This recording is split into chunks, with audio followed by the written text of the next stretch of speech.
Hello everyone, আজকে আমরা একটি গ্রিক ট্র্যাজেডি সম্পর্কে জানবো। আমাদের ট্র্যাজেডির নাম হচ্ছে ইডিপাস রেস। লিখেছেন সফোক্লিস। এটা একটা গ্রিক ট্র্যাজেডি। তো গল্পটি সম্পর্কে জানতে হলে আমাদের প্রথমেই ব্যাকগ্রাউন্ড সম্পর্কে জেনে নিতে হবে।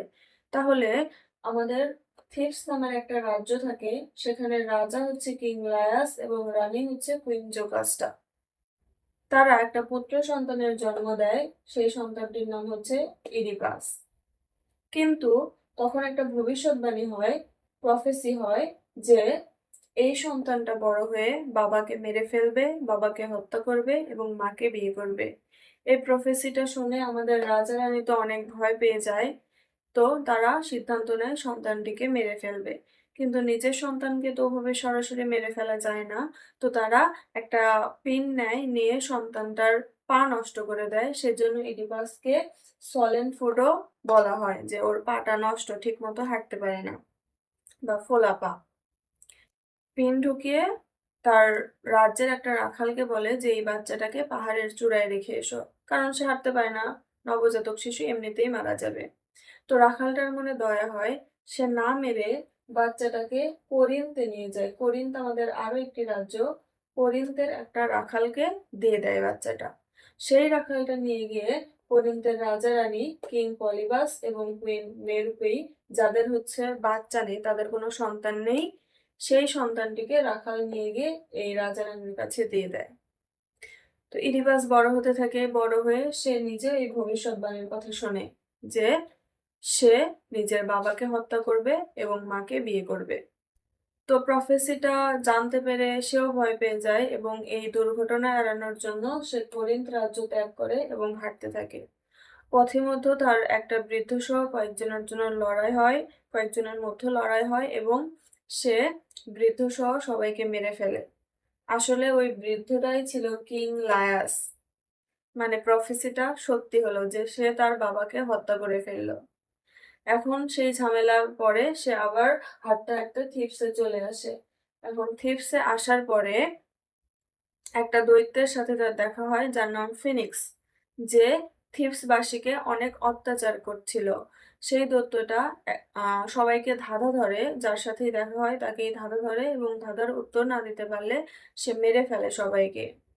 তো ইডিপাসের সাথে যখন দেখা হয়, তখন তাকেও ধাঁধা জিজ্ঞেস করে, কিন্তু ইডিপাস বুদ্ধির দ্বারা সেই ধাঁধাটা পারে এবং তার ফলে সেই দৈত্যটি মারা যায়।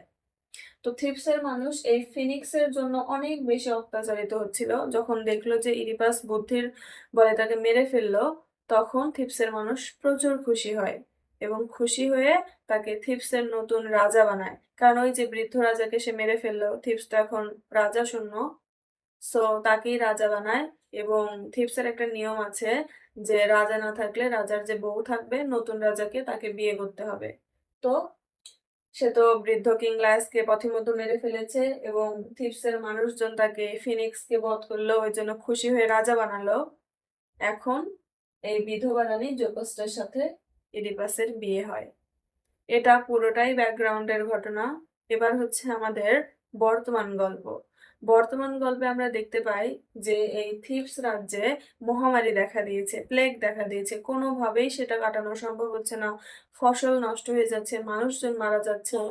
তো রাজ্যে একটা হাহাকার অবস্থা।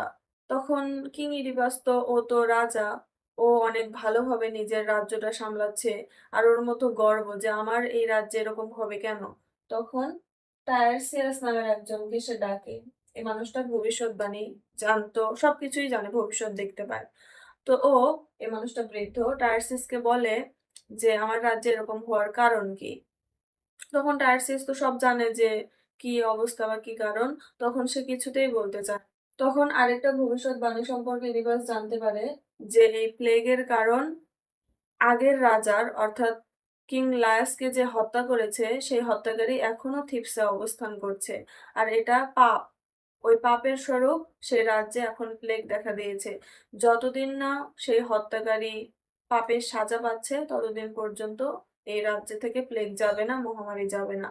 তো ইডিপাস একজন ভালো রাজা হিসেবে বলে যে সেই খুনিকে খুঁজে বের করতেই হবে, যে করেই হোক। তারপরে খুঁজতে খুঁজতে সে টায়ারসিসকে অনেকভাবে জিজ্ঞেস করে। টায়ারসিস প্রথমে বলতে চায় না। দেন এর চাপে পড়ে, ইডিপাসের চাপে পড়ে বলে দেয় যে খুনি অন্য কেউ নয়, খুনি তুমি নিজে। ওই যে রাস্তায় যে বৃদ্ধকে তুমি হত্যা করেছিলে, সেই বৃদ্ধটাই আসলে তোমার বাবা কিং লায়াস ছিল এবং তুমি তোমার মাকে বিবাহ করেছ। তো এটা শুনে তো সবার মাথায় আকাশ ভেঙে পড়ে। জোকাসটা এই খবরটা শোনার পরে সে আত্মহত্যা করে এবং ইডিপাসও এটা নিতে পারে না, তখন জোকাসটার পিন দিয়ে, কাপড়ের পিন দিয়ে সে নিজের চোখকে ফুটো করে ফেলে। তো এটাই ছিল আমাদের স্টোরি। এখান থেকে সফোক্লিস আমাদের কি শিক্ষা দিতে চেয়েছেন? এখানে মেজর থিম হচ্ছে তিনটা। একটা হচ্ছে ফেট ভার্সেস ফ্রি উইল। গল্পটিতে আমরা দেখলাম তারা সবাই প্রফেসির পরে ভাগ্যকে বদলানোর অনেক চেষ্টা করেছে, কিন্তু ভাগ্য ঘুরে ফিরে সেই প্রফেসিকেই সত্য করে ছাড়লো। অতএব যাই করে না কেন, ভাগ্যকে কখনো বদলানো যায় না, ভাগ্যের লেখা ঘটেই থাকে। আরেকটা আছে ব্লাইন্ডনেস ভার্সেস সাইট। এটা দুইটা বলা হয় যে আমাদের টায়ারসিস কিন্তু ব্লাইন্ড ছিল, কিছু দেখতে পেত না, তবুও সে সব সত্য দেখেছিল। কিন্তু আমাদের লিবাসের সাইট থাকা সত্ত্বেও, অর্থাৎ চোখ থাকা সত্ত্বেও সে সত্যকে দেখতে পারেনি। অন্যদিকে আবার আমরা বলতে পারি, যখন লিবাসের সাইট ছিল, মানে যখন সে চোখে দেখতে পেত, তখন সে সত্যকে দেখতে পায়নি। কিন্তু সত্যকে জানার পরে বা দেখতে পাওয়ার পরে সে ব্লাইন্ড হয়ে যায়, মানে চোখ ফুটো করে ফেলে।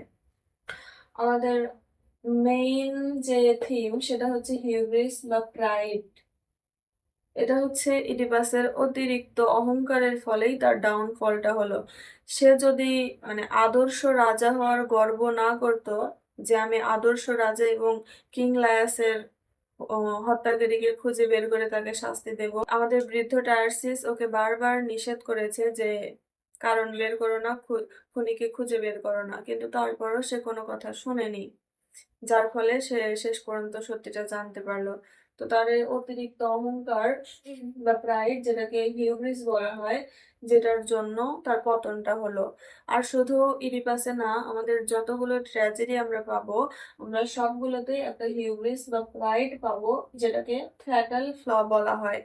যেটার কারণে আমাদের যে প্রোটাগনিস্ট থাকবে বা মেইন ক্যারেক্টার থাকবে, যে ফ্লটার কারণে তাদের ডাউনফলটা হয়, মানে তারা একদম উঁচু পর্যায় থেকে একদম হুট করে নিচু পর্যায়ে চলে আসে, সবার শ্রদ্ধার পাত্র থেকে একদম সবার ঘৃণার পাত্রে পরিণত হয়। আশা করি আজকের আলোচনার পর ইডিপাস থেকে সকল কনফিউশন দূর হয়েছে। যদি না হয়ে থাকে, কিছু প্রশ্ন থাকলে কমেন্টে অবশ্যই জানাবে। পরবর্তীতে অন্য কোনো টপিক নিয়ে দেখা হবে। ততক্ষণ ভালো থাকবেন, ধন্যবাদ।